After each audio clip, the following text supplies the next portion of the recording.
convidar você a abrir sua Bíblia em 1 Pedro, capítulo de número 2.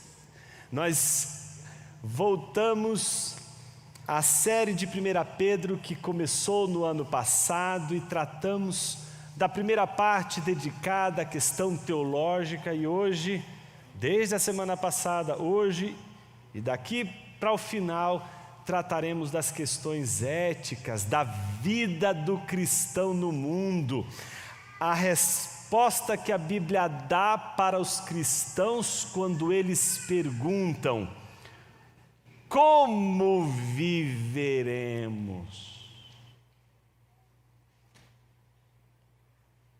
Vamos ler as Escrituras.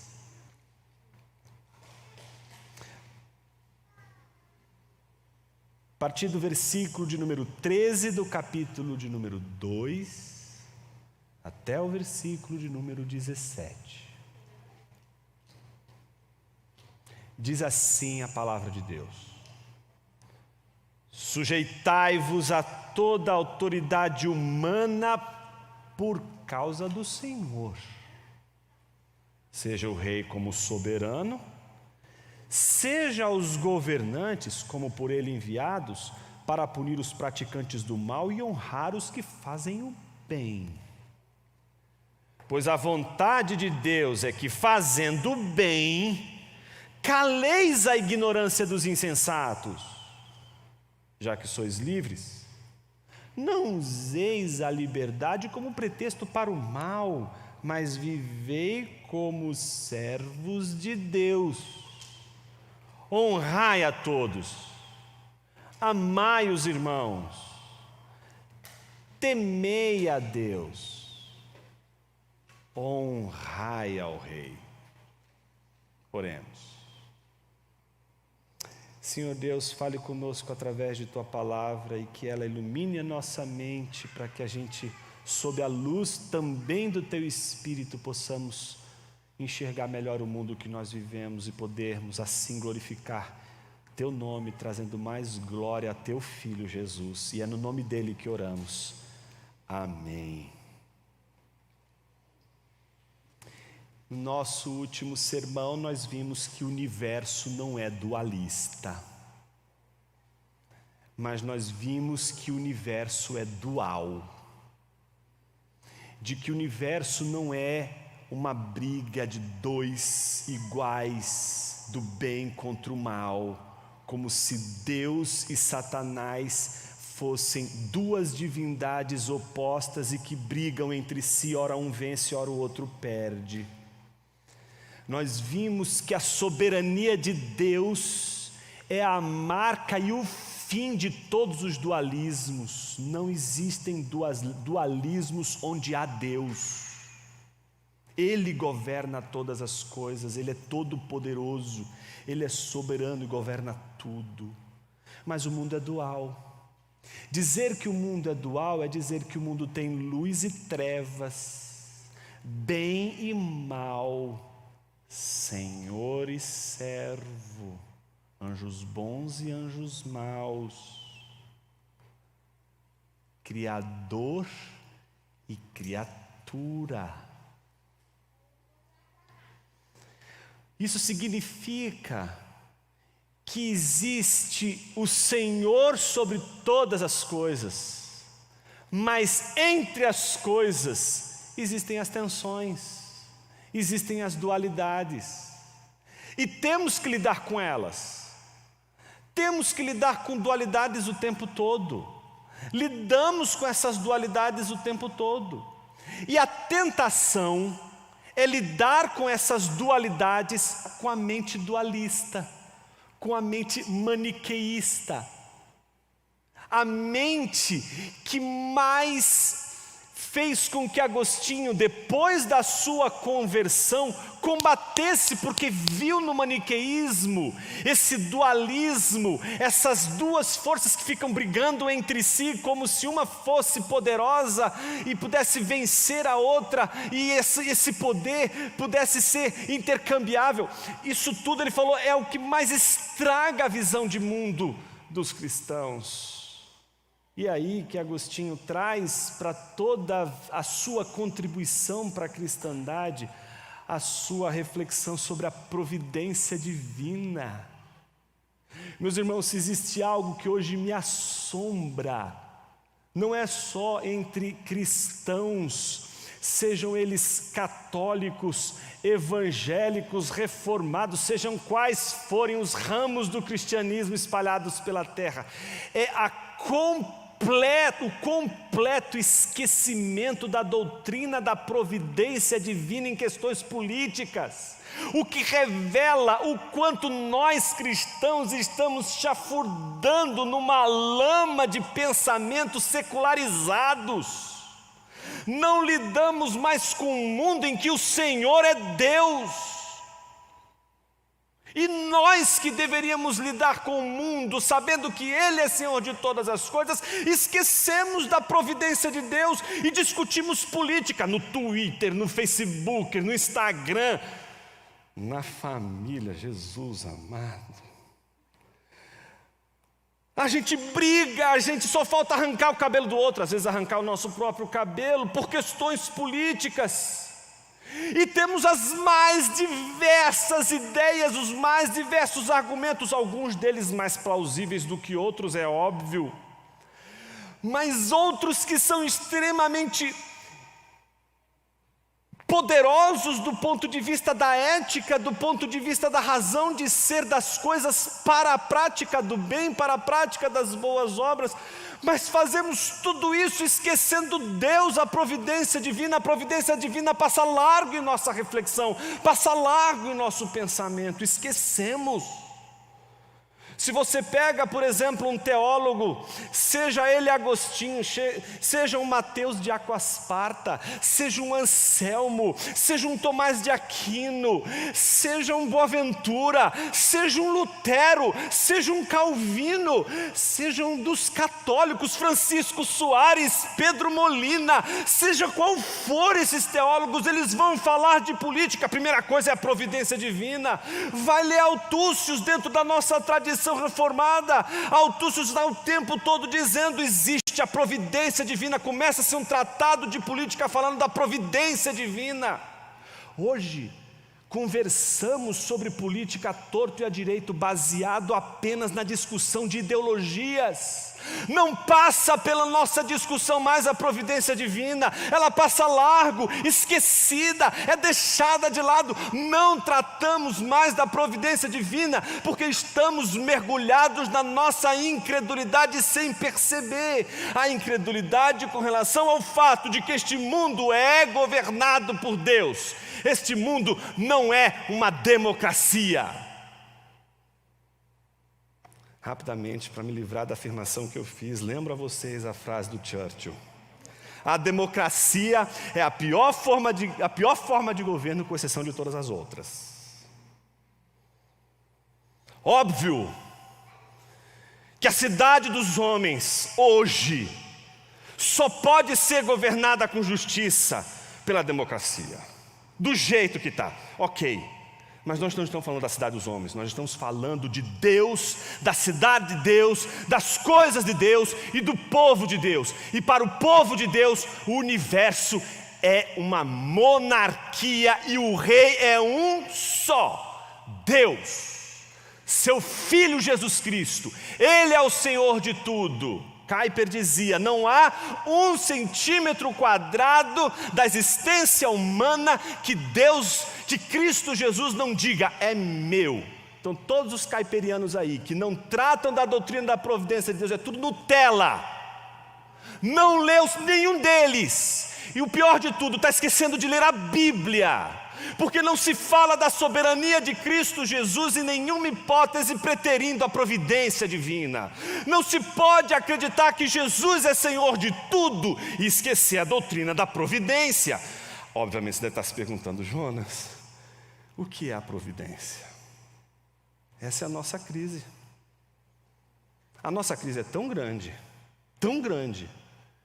que a gente se preocupa hoje com escatologia. Mas é por causa de Israel, por questões políticas, por um monte de questões que estão aí. Todas elas importantes. Nenhuma delas não são de menos importância, são importantes. mas a gente acha elas mais importantes do que uma doutrina tão central como a doutrina da providência. Então o sujeito sabe tudo de ideologia política, sabe tudo sobre o que está acontecendo na política, sabe tudo o que Oakeshott diz, até o que os outros teóricos da política disseram, mas se você perguntar para ele o que é a doutrina da providência, ele vai vir com uma primeira ideia: providência, será que Deus providenciou alguma coisa por determinado fim? Aí ele fala: então é aquele determinismo, é coisa de calvinista. Não é coisa de calvinista, isso é coisa de crente. E se você não conhece a doutrina da providência, eu acho que você precisa, em primeiro lugar, conhecer o Evangelho, porque se você desconhece a doutrina da providência, muito provavelmente você está vivendo como um pagão e não sabe. Sua linguagem é evangélica, sua boca é evangélica, sua língua é evangélica, mas você ainda é um pagão e vive como um pagão. Pedro está dirigindo a cristãos que têm uma mentalidade ainda pagã e que precisa entender a doutrina, precisa entender a palavra de Deus, para que eles possam saber como viver no mundo. Essa é a pergunta que o Schaeffer faz: e como viveremos? E essa é a pergunta que a gente tem que responder hoje. Essa é a pergunta que Pedro responde para a gente hoje: como viveremos no mundo? E a primeira resposta: viveremos como sempre vivemos e sempre haveremos de viver, debaixo da providência divina. E o que diz a providência divina? Diz a providência divina que não há nada, absolutamente nada neste mundo que fuja da soberania e do controle de Deus. Tudo, absolutamente tudo está debaixo da soberania de Deus. Desde o presidente da república a um vírus que ninguém consegue decifrar a sua razão de ser, o seu sentido, o seu significado. Tudo está debaixo da soberania de Deus. Deus não pode ser pego de surpresa. Não dá para fazer uma campanha de milagres dizendo assim: gente, vem aqui surpreender a Deus com a sua oração para Ele te fazer um milagre. Você não vai surpreender a Deus. Não há nada que você possa fazer, Deus, depois que você fez assim: uau, que crente, fazia tempo que eu não vi uma oração dessas. Uau, fazia tempo que eu não via alguém dobrar o joelho com tanta vontade. Uau, eu não esperava isso. Não. Deus não se assombra com você, não se espanta com você. E se você não crê na doutrina da providência, você é um pagão e mau crente, porque é a razão de você não crer na doutrina da providência é que explica a falta de temor a Deus. A gente vive uma vida de qualquer jeito quando a gente não teme a Deus. Quando o Deus que a gente teme é um Deus que se espanta com as coisas que a gente faz e com as coisas que estão acontecendo. Não, meus irmãos. Deus não se espanta. Este Deus é um Deus que proveu todas as coisas do começo ao fim. Ele sabe o fim desde o começo, como diz a canção do Estênio Márcios. Ele conhece todas as coisas e determina todas as coisas para o bem, para a sua glória. Como a gente vive diante disso?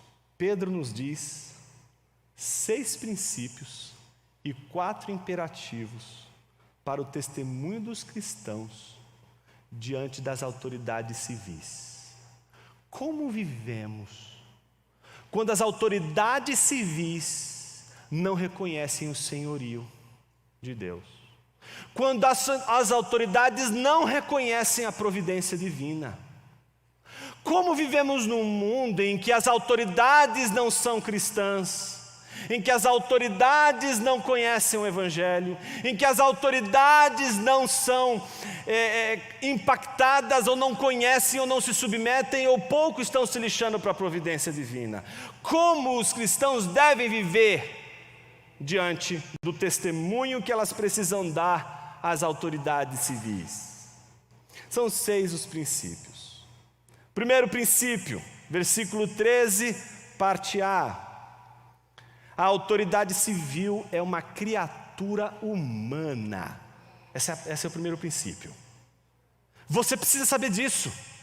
Um cristão que quer discutir política com Bíblia, é a primeira coisa que ele tem que saber. É o que Pedro está dizendo aqui.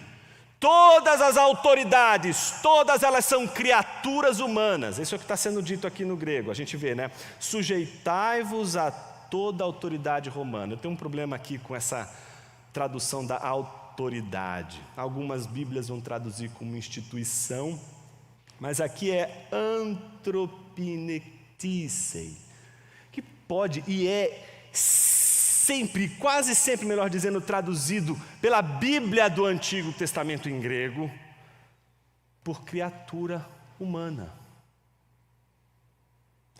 E isso só faz sentido quando a gente percebe que o versículo 13, ele está numa relação profunda com o versículo de número 17.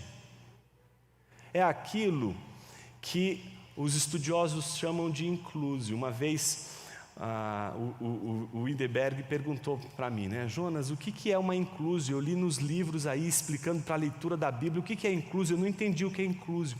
A inclusio é uma espécie de aspas, sabe quando a gente usa aspas para falar alguma coisa? Então, eles usam um outro mecanismo para essas aspas, como por exemplo uma combinação de ideias ou de palavras.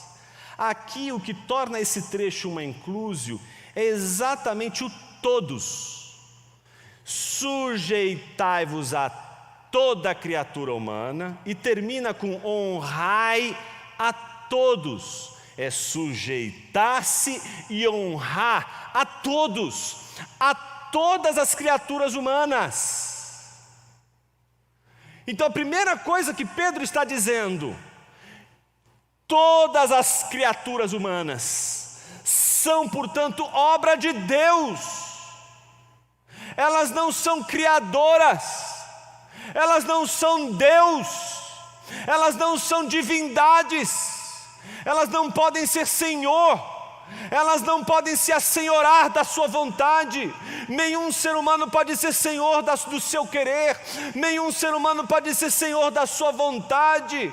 Por isso você não pode temer a nenhum ser humano, você só pode temer ao único que pode exercer poder sobre sua vontade, que é Deus. Por isso só se teme a Deus e não se pode temer a nenhum homem. Aos homens todos os cristãos se submetem, mas jamais temem a qualquer homem que seja. Então submeter-se aqui é a ideia de sujeitar-se, colocar-se abaixo, como ato de alguém que vai servir, como ato de alguém que vai se doar a todas as criaturas humanas, a toda criatura humana. E aí ele inclui nessa criatura humana o soberano aqui não o soberano Senhor, mas o imperador, o rei. Veja o que ele diz, versículo 13: sujeitai-vos a toda a autoridade humana por causa do Senhor. Veja, seja ao rei, seja aos governantes enviados pelo rei. Ou seja, o que Pedro está dizendo, vocês têm que sujeitar a todos os seres humanos, mesmo que eles sejam os imperadores, mesmo que eles se digam senhores, mesmo que eles se digam soberanos, e mesmo que eles sejam esses imperadores, mesmo que eles sejam esses reis, se submetam a eles. A primeira coisa, portanto, que Pedro está dizendo é que o imperador não é Deus. E isso não é muita coisa naquela época e também não deve ser muita coisa em nossa época. Tornar um ser humano, um grupo de pessoas, uma entidade em Deus é cair em idolatria. Em nenhum momento Pedro está dizendo que a igreja deve se tornar idólatra, que a igreja deve entregar seu coração aos reis e a todos os seres humanos. O que ele está dizendo é que todo cristão se comporta diante de uma outra pessoa como Cristo se comportou diante de todos os seres humanos como servo. Aliás, não é isso que diz Paulo em Filipenses capítulo 2, do versículo 5 ao 11? Tende em vós a mesma atitude que houve em Cristo Jesus, que não julgou por usurpação o ser igual a Deus, antes a si mesmo se esvaziou, tornando-se homem, e ele se torna servo. Por que Jesus se torna servo? Porque Jesus só pode servir aos outros homens se Jesus também for um homem. É dado ao homem o dever de ser servo do outro homem, e portanto os cristãos deveriam ter a mentalidade do serviço enraizada em suas vidas, ao ponto de como é que eu posso servir as pessoas ao meu redor, como eu posso servir ao mundo ao meu redor, como eu posso servir a minha comunidade ao meu redor. Esse é o movimento natural de todo cristão. Ele chega em algum lugar e a primeira pergunta dele é: como eu posso servir para o bem comum dessa comunidade? Como eu posso servir para esse grupo? Como eu posso contribuir para o que está acontecendo aqui? Então, por isso, o primeiro princípio é muito claro: a autoridade civil é uma criatura humana. Não trate nenhuma autoridade civil como se fosse Deus. Trate como qualquer pessoa humana. Assim como você serve uma pessoa que está do seu lado, que não tem nenhuma patente, sirva também o rei. Lembra de Tiago? O problema de Tiago era diferente. Tinha alguns irmãos na igreja, isso acontece naquela época, no nosso tempo não acontece essas coisas. A gente já evoluiu. Aproveitar que a evolução está no tema da ordem do dia, né? Os seres humanos evoluíram e agora, eles nos crentes de hoje não tem mais problema de fazer acepção de pessoas, de tratar melhor aquele irmão que tem mais grana, e aquele irmão que é pobrezinho, esse aí é um pobre coitado, não vou nem dar atenção, não vou dar a ele o ar da minha presença. Tiago, ele precisa criticar esses irmãos que estão rejeitando os órfãos e as viúvas, porque eles consideram outras pessoas mais importantes, que entraram agora no meio da igreja, e elas são mais importantes porque elas têm mais dinheiro, elas têm mais status. Então a primeira coisa que Pedro está dizendo é: todas as criaturas humanas, temos que nos submeter a todas elas. Ele não está dizendo obedeça a todas as criaturas, seria um erro categórico. Pedro não está falando de obediência civil, Pedro está falando de serviço, Pedro está falando de sujeição. Quando a palavra de Deus sujeitai-vos uns aos outros, ele está dizendo exatamente isso: o ato de servir, o ato de contribuir, o ato de se submeter nesses termos. Pedro sabe que se a autoridade civil pedir para que você faça algo que é contrário ao Rei do universo, se você obedecer a qualquer autoridade, desobedecendo a autoridade do Senhor, você estará em pecado. Pedro sabe disso. Pedro então não está falando para eles: olha, vamos nos rebelar contra a autoridade. Primeira coisa que ele está dizendo: vamos nos submeter. Porque toda autoridade civil é uma criatura humana. E a gente faz isso com todo mundo. Se a gente faz isso com todo mundo, a gente também faz isso com o rei. Segundo princípio: nós nos submetemos aos outros, a todas as criaturas, inclusive ao rei e seus governantes. Por quê? Por causa de Cristo. Versículo de número 13, ainda a parte A. Ele diz: sujeitai-vos a toda a autoridade humana por causa do Senhor. E a gente já sabe que Pedro, quando usa a palavra Senhor, ele está se referindo a Cristo, o Rei de todo o universo. Então é por causa do Senhor, e não é por causa da violência, não é por causa da truculência, não é por causa da retórica, não é por causa da persuasão, não é porque é bonitinho, feinho, tem dinheiro, não tem dinheiro. É por causa do Senhor que nós nos sujeitamos uns aos outros. Então, segundo princípio, nos sujeitamos à autoridade civil, não é porque queremos. Às vezes a gente pode não querer, e na maior parte das vezes a gente não quer. E aí ele fala: Senhor, eu não quero. Mas não é assim que a gente ensina uma criança? Que é melhor ela fazer o certo mesmo que ela não queira. Se você disser para o seu filho, para a sua filha, que ele só pode fazer o que ele quer, você está criando um monstro. E o mundo já está cheio de monstros assim, que só fazem o que querem. E estes que só fazem o que querem só devoram, só devoram, só devoram.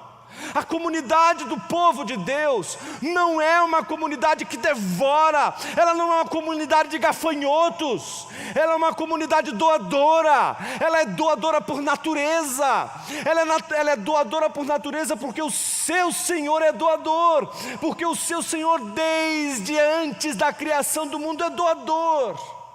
A dança da Trindade, que reflete uma das interpretações mais belas da razão pela qual Deus criou o mundo, não é outra senão a ideia da doação. É o Pai e o Filho se doando ao Espírito, o Espírito e o Filho se doando ao Pai, o Espírito e o Pai se doando ao Filho. Todos doam, todos recebem. Essa comunidade doadora que é rompida quando Adão não resolve receber, mas tomar. Deus não dá para ele aquele fruto, ele vai lá e toma. O mundo está cheio de devoradores, o mundo está cheio de gafanhotos, o mundo está cheio de homens devoradores. A grande pergunta é se Deus nos chamou para sermos gafanhotos, devoradores, ou se Deus nos chamou para sermos o povo da doação, o povo, a comunidade doadora. Terceiro princípio: a autoridade civil deve punir o mal e honrar os que fazem o bem. O que um cristão deve esperar de toda autoridade civil? Não quero saber se é rico, se é pobre, que cor da pele que tem, nada. Eu quero saber se essa autoridade civil, ela pune o mal e se ela honra aqueles que fazem o bem. Esse é o princípio máximo, isso é o que se espera de todos os governantes, isso é o que Deus espera de toda a autoridade civil. Não importa se é crente, se não é crente, se é reformado, o que raio que seja, o que Deus espera é que toda a autoridade puna o mal e honre aqueles que são íntegros, aqueles que fazem o bem. Por quê? Se você não dá ao outro o que lhe é de direito, e aqui tem muitos juristas aqui na igreja, sabem que o nome disso é injustiça. E a justiça se resume, desde as primeiras reflexões lá dos gregos, se reduz a dar ao outro o que lhe é de direito. Por que a gente precisa de advogados? Porque a gente se recusa a dar ao outro o que lhe é de direito.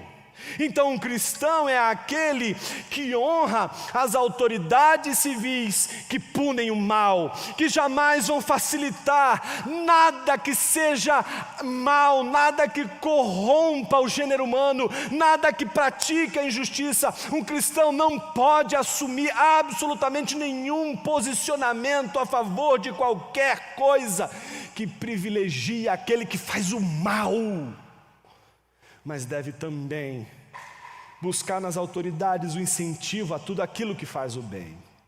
Quarto, isso está nos versículos 13b e 14, quando Pedro diz: sujeitai-vos a toda autoridade por causa do Senhor, não importa, né, se é o rei como soberano, o imperador, aquele que tem o poder máximo, tá certo? Não importa se são os governantes que são enviados por ele, que são representantes dele para fazer duas coisas: punir o mal e honrar aqueles que fazem o bem. Isso está no versículo 14. O versículo 15 nos apresenta o quarto princípio. A vontade de Deus é que os cristãos calem os seus acusadores. Se a gente para aqui, alguns irmãos vão dizer assim: gostei dessa parte, Jonas. Eu estava esperando, era a hora que eu ia atacar. Por enquanto eu só estou bonzinho, por enquanto eu só estou ouvindo, por enquanto eu estou servindo, eu quero saber quando é que eu vou atacar. Aí você viu, né, calar, falou: opa, Deus quer que eu cale a boca do inimigo. E Ele deu para você a estratégia para calar. A estratégia é uma só. Não tem outra: fazer o bem. Veja o que Pedro diz: pois a vontade de Deus é que, fazendo o bem, caleis a ignorância dos insensatos. Os insensatos eram aqueles pagãos que acusavam os cristãos, de desordem, das mais terríveis acusações. Imagine que Pedro pode estar aqui diante do imperador, que era Cláudio, pode ter sido no fim do mandato de Cláudio, ou o início do mandato de Nero. Tanto faz, se você estudar a história do Cláudio, você vai ver que nem nada é diferente de Nero. Então observe o que Pedro está dizendo: pois a vontade de Deus é que, fazendo bem, caleis a ignorância dos insensatos, aqueles que levantam falso testemunho contra os cristãos, aqueles que acusam os cristãos daquilo que não é verdade. Então o que Pedro está dizendo? Vá às ruas, proteste, faça o... Eu ia falar faça o diabo, mas eu não posso falar isso aqui, mas já falei. Eu vou fazer a revolução. Não, não é isso. Pedro não está dizendo isso. O que Pedro está dizendo que precisa ser feito? Uma só coisa: fazendo o bem. Aí sempre tem aquele discurso que em nada é diferente do meu filho, da minha filha, quando era bem pequenininha, porque quando eles vão crescendo, eles vão ficando igual a gente, vão desenvolvendo o cinismo, aí vão ficando quietos, cada vez mais quietos. Mas os mais pequenininhos: mas por que eu tenho que fazer o bem se ninguém faz? Mas por que eu tenho que fazer isso se o outro não faz?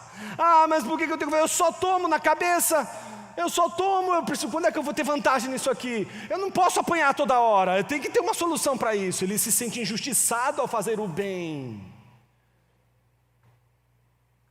Puxa, que a gente tocou no nosso coração, não?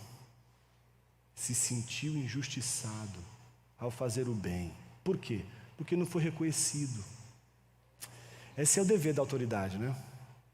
Punir quem faz o mal e honrar quem faz o bem. Qual é o nosso sentimento de tristeza, de agonia, quando a gente faz o bem e não há o reconhecimento? É por isso que a gente tem que se perguntar para quem a gente faz o bem. Por isso que a gente tem que se perguntar hoje aqui: quem é o teu rei? Qual é o poder máximo que faz você dobrar o seu joelho? Essa é a pergunta de hoje. Quem você teme? Não é quem você se submete. Não é a quem você presta serviço. Não é a quem você serve, é a quem você teme. Então o quarto princípio nos diz que a vontade de Deus é que os cristãos calem os seus acusadores fazendo bem. E o que a gente viu acontecer com os cristãos que fizeram isso? Alguns foram despedaçados. Tem a história de uma mulher que foi amarrada, nas duas pernas, nua, e foi rasgada por 2 animais na frente de todo mundo, grávida. É só você estudar um pouquinho do Império Romano, você vai ver que eles em nada são diferentes dos bárbaros. Fazem as coisas mais terríveis. É só você estudar como era a crucificação. Se você tiver estômago, assista ainda o filme Mel Gibson, se você não assistiu ainda, Paixão de Cristo. Você vai saber como que o romano lida com todos aqueles que são condenados pelo Estado. E a pergunta daqueles irmãos era a seguinte: mas por que eu vou fazer o bem se eu vou terminar como ela? Por que eu devo fazer o bem se eu vou terminar como ele no meio dos leões? Por que eu vou fazer o bem se o Nero é um ímpio? Por que eu vou fazer o bem se a cidade que eu estou vivendo é uma cidade de corruptos? Por que eu vou fazer o bem? Essa é a grande pergunta. E Deus está dizendo: para mim. Por que você está preocupado com o rei X, o rei Y? Por que você está preocupado com o seu chefe? Por que você está preocupado com as ordens hierárquicas à sua volta? É para mim. Deus está dizendo isso. Por que você não faz isso para mim? Porque nós não o vemos como Senhor o suficiente para fazermos todo o bem para Ele e para a sua glória. Quinto princípio, versículo 16, parte A diz: já que sois livres. Agora os mais calvinistas ficam até arrepiados. Sim, meu irmão, a Bíblia diz que a gente é livre, tá? E por que a Bíblia diz que a gente é livre? Porque antes éramos escravos do pecado de uma tal maneira que poderíamos querer fazer o bem, mas não efetuávamos o bem. E essa era a nossa prisão. A nossa prisão é que queríamos fazer o bem e não conseguíamos. todo o bem que fazíamos, descobríamos que tinha ali uma segunda intenção. Por isso que hoje, quando a gente faz o bem, tem uma segunda intenção, a gente se pergunta, mas Senhor, eu não fiz o bem, eu estava de olho naquilo. A gente sabe que este bem, como o que Cristo nos ensinou a fazer, exige de nós negação de nós mesmos. Autoesquecimento é o fundamento de uma vida doadora. Então os cristãos são livres para fazer o bem. Mas veja o que diz o princípio: mas não devem usar a sua liberdade para fazer o mal. De todos os seres humanos que existem, neste universo, os cristãos são os mais livres. O problema é que, mesmo sendo cristãos, podemos usar a nossa liberdade para o mal. A pergunta é por quê? Preste atenção no que eu vou te dizer. Este mundo que vivemos quebrou. Está quebrado. Sabe uma coisa quebrada? E que você não tem como arrumar? Pois é. E aí tem duas maneiras de você acreditar na redenção. Uma maneira que é extremamente equivocada é você achar que é o dualismo, né? O dualismo faz isso. A achar que Deus criou lá nos confins celestiais um planeta maravilhoso, chique. Tudo dá certo, tudo é bonito, tudo é belo, tudo é bom, tudo é justo, perfeitíssimo. Desculpe aí a hipérbole, certo? Maravilhoso mundo. E que o que vai acontecer é o seguinte: no juízo final, no dia da vindicação do Senhor, no dia da sua visitação, no dia em que Ele vai julgar vivos e mortos, Ele vai dizer o seguinte: que esse mundo se exploda, mas antes Ele vai lançar uma rede para resgatar os eleitos e transportar eles. Eu vou levar vocês para um novo planeta. E leva para um novo planeta. Agora, o planeta dos crentes não tem nada mais gospel do que isso, e mais infernal por isso. Deus não está planejando um novo planeta para você. Isso é loucura. Loucura. O céu não é um novo planeta. A Bíblia não nos fala de um novo planeta. Você precisa ler a Bíblia. Redenção tem a ver com restaurar aquilo que já é. Tem que restaurar o que está quebrado. Por isso o cristianismo é o ensino da restauração. Se o seu relacionamento com seu filho está quebrado, restaurar não é expulsar o seu filho e buscar um outro filho, não é você expulsar o seu pai e buscar um outro pai. Restaurar é reconstruir essa relação entre pai e filho, mas é a mesma relação. A restauração é como a ressurreição de Cristo. Não está assim: Jesus morreu, e aí está o estoque do novo corpo de Cristo lá nos céus. Aí, aguenta a mão aí, Jesus, que esse corpo já deu, o prazo de validade venceu, só preciso de 3 dias de carência, para depois de cumprir dessa carência, vem um corpinho novíssimo para você. Aí depois que passou os 3 dias de carência, vai dizer: olha aqui o corpinho que eu preparei para você. Pum! E aí Jesus ressuscita com um novo corpo. Se você pensa assim, você é um animal herético. Não! Jesus não recebeu um novo corpo como um outro corpo. Essa é a razão pela qual Tomé tem que pôr o dedo nas chagas de Jesus.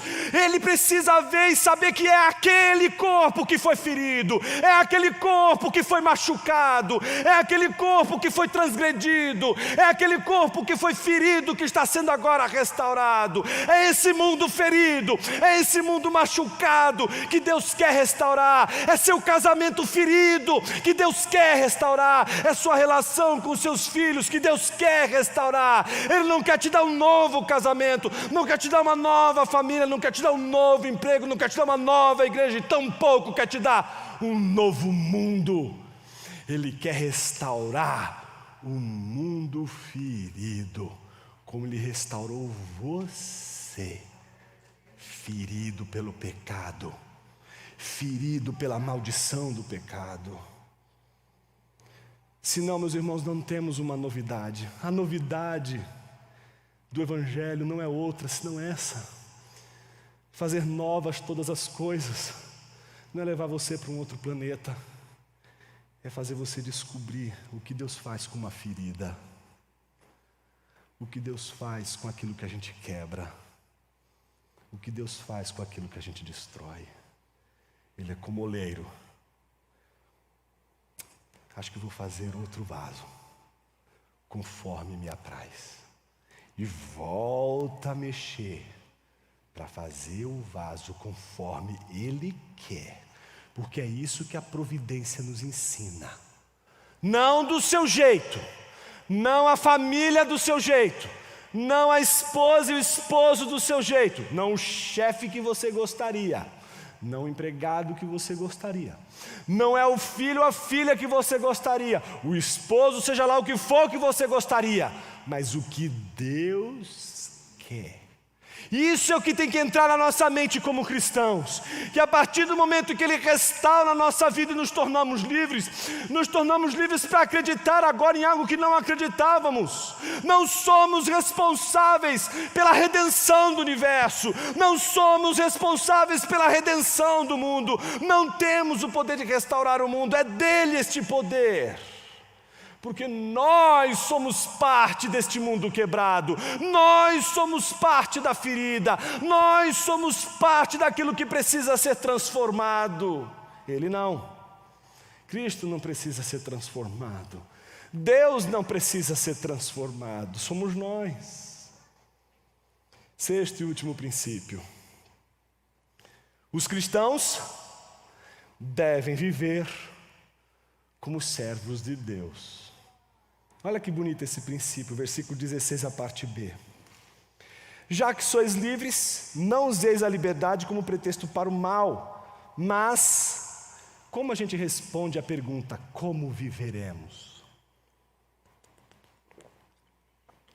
Se alguém te pergunta, como viveremos no meio dessa pandemia?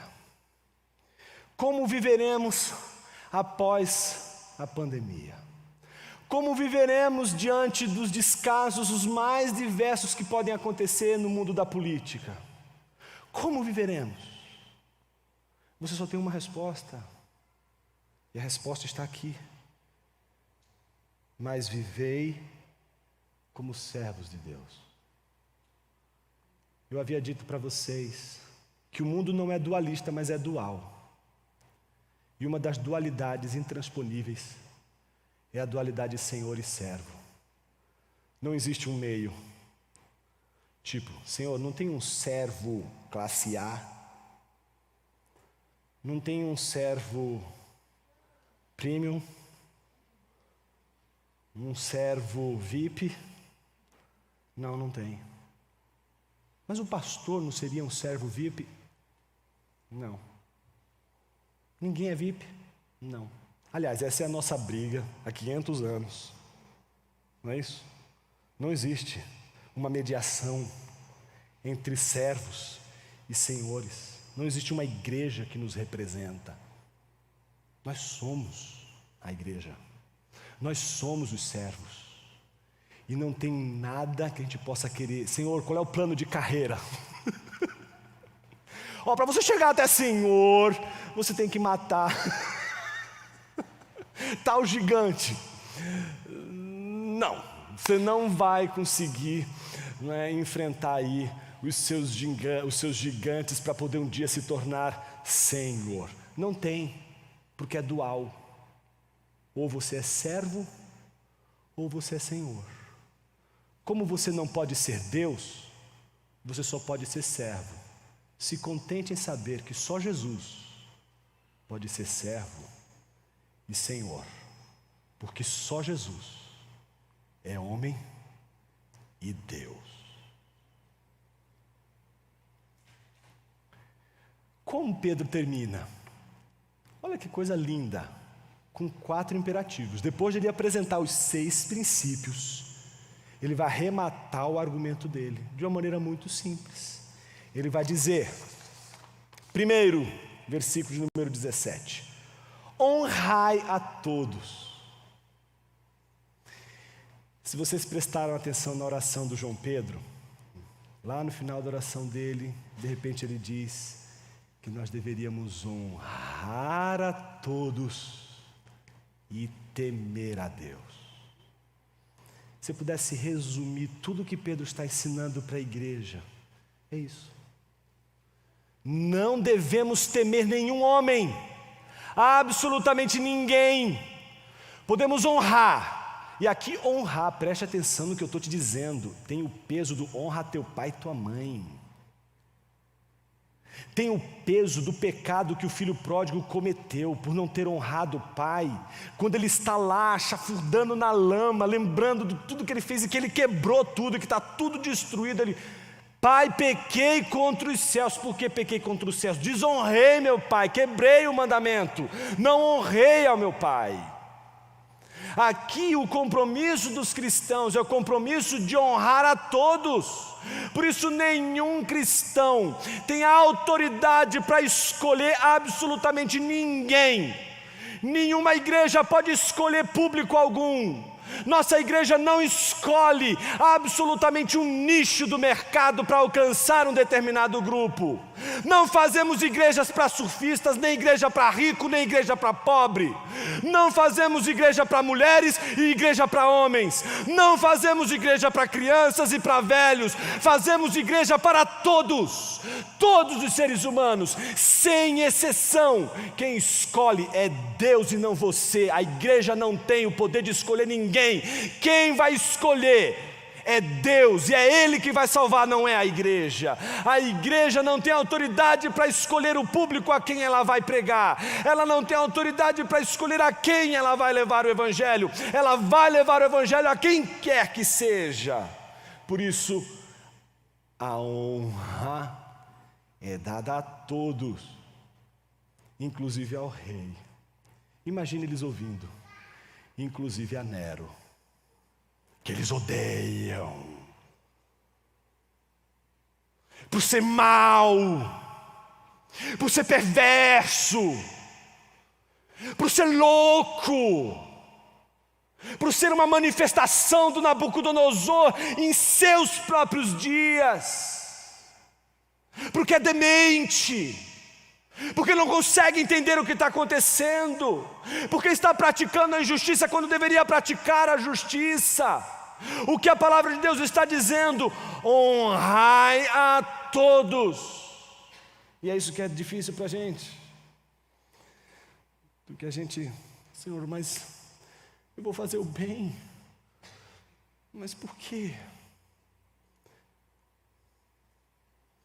Ele já nos deu a razão. Por causa dele. Sujeitai-vos a toda a autoridade humana. Versículo 13. Por causa do Senhor. Versículo 17. Honrai a todos. Olha que coisa bonita. Ele não diz amai a todos. Ele diz honrai. Mas o agape é para os domésticos da fé. Mas quer dizer então que eu não devo amar o próximo? E aquela passagem que Jesus diz, o samaritano? O que está em jogo aqui não é a questão de você amar o próximo, de você fazer o bem ao próximo. É a questão da koinonia, da comunhão entre os da mesma fé. O que Pedro está dizendo é: honrem a todos, mas você não pode tratar os domésticos da fé como você trata a todos. Os domésticos da fé você não só honra, você os ama. E ele usa aqui aquele amor que se equipara ao amor de Jesus pelos seus. E aí você vai pensar assim: Jonas, por quê?